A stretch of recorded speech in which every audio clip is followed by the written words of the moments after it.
India market invest মাইন্ডসেটে আপনাদের স্বাগত। যারা চ্যানেল নতুন এসেছেন তাদেরগুলো প্লিজ চ্যানেলটাকে সাবস্ক্রাইব করবেন, লাইক করবেন, বেল আইকনটা প্রেস করবেন, তার সাথে অল বাটনটা প্রেস করবেন, তাই নোটিফিকেশনটা কিন্তু সঙ্গে সঙ্গে আপনাদের কাছে কি পৌঁছাবে। এখন কিন্তু আমরা ব্রেকিং নিউজ নিয়ে আলোচনা করতে চলেছি। একটা ব্যাপক বড় ব্রেকিং নিউজ এই কোম্পানিটার সম্বন্ধে পাওয়া যাচ্ছে। চলুন নিউজটা কি সেটা দেখি। নিউজটা পাওয়া যাচ্ছে ইরকন ইন্টারন্যাশনালকে নিয়ে। তো কোম্পানিটা আজকের দিনে দেখলে দেখাবে এখনও পর্যন্ত 2%-এর উপরে একটা আপসাইড মুভমেন্ট দেখিয়েছে। এই কোম্পানিটা যদি আমরা চার্ট দেখি তাহলে প্রথমে ওপেন হওয়ার সঙ্গে সঙ্গে কিন্তু কোম্পানিটা অনেক দূর পর্যন্ত গেছিলো। সেখান থেকে বলতে পারেন কিছুটা প্রফিট বুকিং হয়েছে। তো আমরা যদি কোম্পানিটার 5 দিনের চার্ট দেখি, দেখুন 5 দিনে 14%। কেন দৌড়চ্ছে? আমি কিন্তু অনেকবার রেলওয়ে সেক্টরের কোম্পানিগুলো নিয়ে আলোচনা করেছি যে কোম্পানিগুলো এতদিন যে কনসোলিডেট করছে সেই কনসোলিডেটের পিরিয়ড কিন্তু শেষ। দেখুন আমরা যদি এক মাসও দেখি, এক মাসে 12%, 13% কিন্তু রিটার্ন দিয়েছে। তো এই কোম্পানিটাকে নিয়ে কিন্তু একটা ভালো বড় ব্রেকিং নিউজ পাওয়া যাচ্ছে। চলুন নিউজটাকে আগে দেখে নিই, তার পাশাপাশি আমরা এই কোম্পানিটা নিয়ে আরও ডিটেলস অ্যানালাইসিস করবো যে কোম্পানি নিয়ে চিন্তাভাবনা করা যায় কিনা। তার জন্য অবভিয়াসলি লং টার্মের ইনভেস্টমেন্টের জন্য, কিন্তু শর্ট টার্মের জন্য একদম আমি কোনো স্টক নিয়ে আলোচনা করিই না। দেখুন এই কোম্পানিটা আজকের দিনে প্রথমে যে চার্ট দেখালাম সেই চার্টে কিন্তু দেখতে পেলাম যে অনেক দূর পর্যন্ত উঠেছিল। তো কোম্পানিটা ওঠার পিছনে যদি কারণ বলেন তাহলে জয়েন্ট ভেঞ্চার উইন করেছে কত, অলমোস্ট 1200 crore একটা অর্ডার। এই যে অর্ডারটা এসছে না, সেটা কোথা থেকে? ইস্ট কোস্ট রেলওয়ে থেকে। এরপর এক অর্ডার কিন্তু বিভিন্ন রেলওয়ে জোন থেকে আসছে।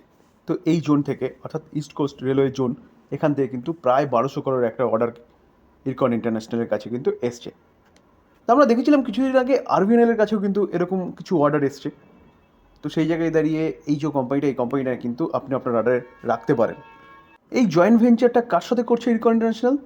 দীনেশ চন্দ্র আর আগরওয়াল ইনফ্রাকম প্রাইভেট লিমিটেডের সাথে কিন্তু এই জয়েন্ট ভেঞ্চারটা ইরকন করছে। দেখুন এই আর্টিকেল দেখলে দেখতে পাবেন যে ইরকন এবং DRA joint venture has been awarded the letter of award for the construction of the Kottavalasa Koraput doubling project from কোথা থেকে? Shivalingapuram station to Boraguhalu station পর্যন্ত by East Coast Railway on EPC mode. ঠিক আছে, তো এই প্রজেক্টটা কিন্তু এই জয়েন্ট ভেঞ্চারে করছে। Almost 1200 crore project. দেখুন এই যে কন্ট্রাক্টটা সেটা এক্সিকিউটিভ করতে হবে কতদিনের মধ্যে? 1260 ডেজের মধ্যে কিন্তু করতে হবে। তো স্যার এই কোম্পানিটাকে নিয়ে কিন্তু একটা ব্যাপক বড় নিউজ পাওয়া যাচ্ছে। তো এই কোম্পানিটা আপনি কিন্তু আপনার রাডারে রাখতে পারেন। দেখুন যদি আমরা কোম্পানিটার বিজনেস দেখি, দেখুন আমি সবসময় বলি যে কোনো কোম্পানি নিয়ে চিন্তাভাবনা করার আগে কিন্তু কোম্পানির বিজনেস দেখতে হবে। তো কোম্পানি রেলওয়ে ইনফ্রাস্ট্রাকচার ডেভেলপমেন্টের কাজ করে, টানেল বলুন, ব্রিজ বলুন, সব কিছু কাজ করে, ইলেকট্রিফিকেশনের কাজ করে। তাছাড়া শুধু রেলওয়ে ইনফ্রাস্ট্রাকচারের কাজ করে এরকম ব্যাপার না, সড়ক পরিবহনেরও কিন্তু ইনফ্রাস্ট্রাকচার ডেভেলপমেন্টের কাজ এই কোম্পানিটা করে। শুধু দেশে নয়, বিদেশে যতগুলো ইনফ্রাস্ট্রাকচার কোম্পানি রয়েছে তার মধ্যে অন্যতম বলতে পারেন ইরকন ইন্টারন্যাশনাল। যেরকমভাবে ওয়েল নোন হচ্ছে Larsen and Toubro L and T infrastructure ডেভেলপমেন্টের ক্ষেত্রে, সেরকমভাবে ইরকনও কিন্তু ওয়েল নোন একটা কোম্পানি সারা ওয়ার্ল্ডে। দেখুন Ircon international Indian railway construction international limited, international. ঠিক আছে, যদি কোম্পানিটার কাজ দেখে দেখুন engineering, construction corporation specialized in transport infrastructure. এই যে কোম্পানিটা, এই কোম্পানিটা কিন্তু ইন্ডিয়ান রেলওয়ের আন্ডারে কোম্পানি।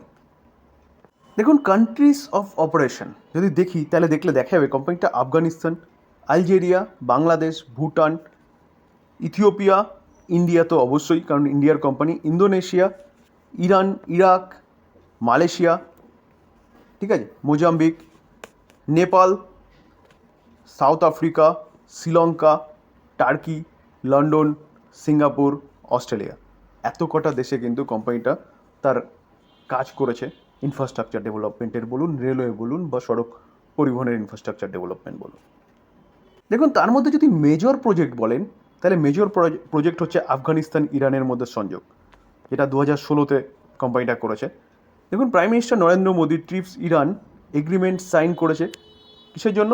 দেখুন port of Chabahar and to build new Chabahar Zahedan railway for chamber Chabahar port to Iran in Iran to Afghanistan. ঠিক আছে, তো as part of north south transport corridor, এইখানে কিন্তু কোম্পানিটা কাজ করেছে, এই কাজটা কিন্তু কমপ্লিট করেছে। তার পাশাপাশি যদি দেখি তাহলে কোম্পানিটা মালয়েশিয়ার মধ্যে কিন্তু কাজ করেছে, কততে 2003 থেকে 2007 মধ্যে।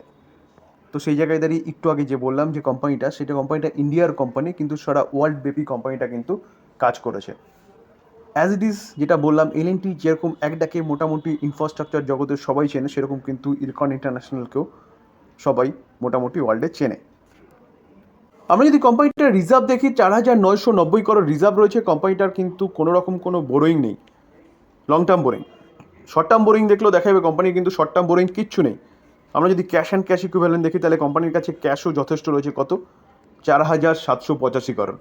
তো কোম্পানির ব্যালেন্স শিট কিন্তু 5 স্টার ব্যালেন্স শিট বলতে পারেন। আমরা যদি কোম্পানির রেভিনিউ দেখি, তাহলে 5 বছর আগে কত ছিল, 4,600, তারপরে 5,400, 2021 একটু কমেছে 5,200, তো 5,200 পরে দেখুন 7,100, 10,200। তাহলে কোম্পানির বিজনেস কিন্তু কন্টিনিউয়াসলি বাড়ছে।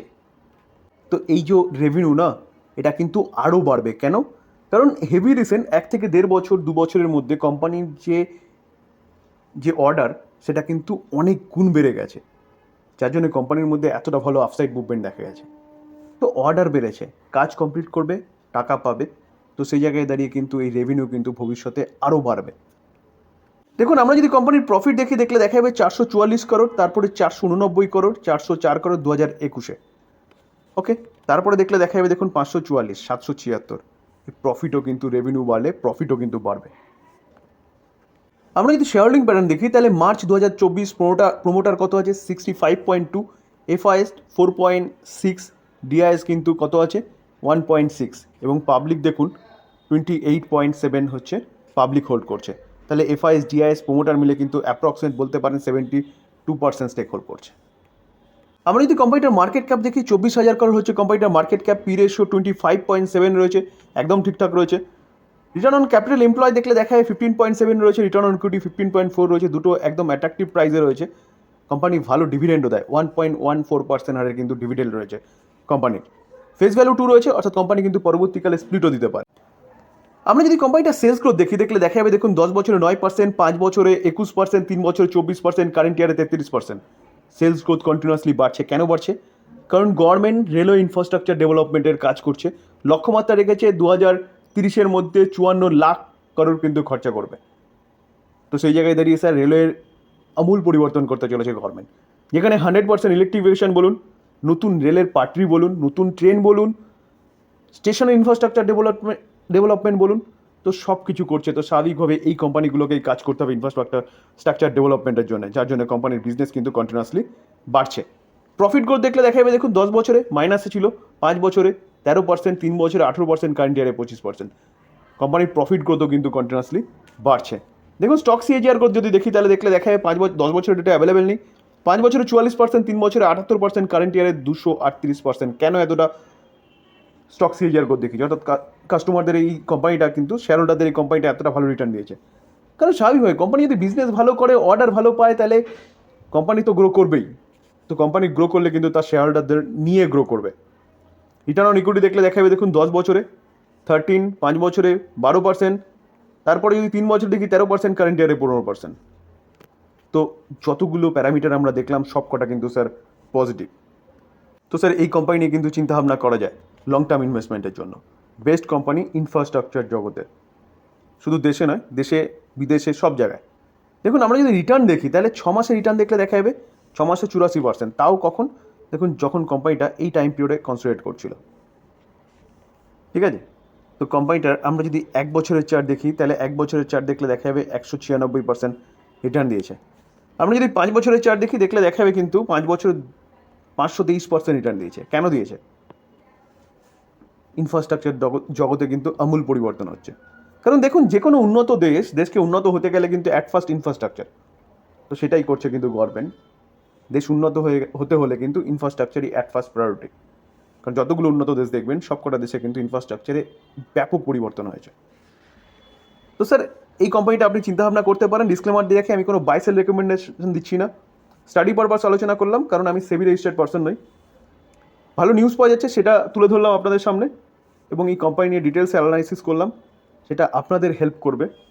এটাকে লার্নিং হিসেবে নেবেন, বাই রেকমেন্ডেশন একদম নয়। আলোচনা এই পর্যন্তই। যদি আলোচনাটা ভালো লাগে, যারা চ্যানেল নতুন এসেছেন তাদেরকে প্লিজ চ্যানেলটাকে সাবস্ক্রাইব করবেন, লাইক করবেন, বেল আইকনটা প্রেস করবেন, তার সাথে অল বাটনটা প্রেস করবেন, তার নোটিফিকেশনটা কিন্তু সঙ্গে সঙ্গে আপনাদের কাছে কি পৌঁছাবে। থ্যাংক ইউ, ভালো থাকবেন।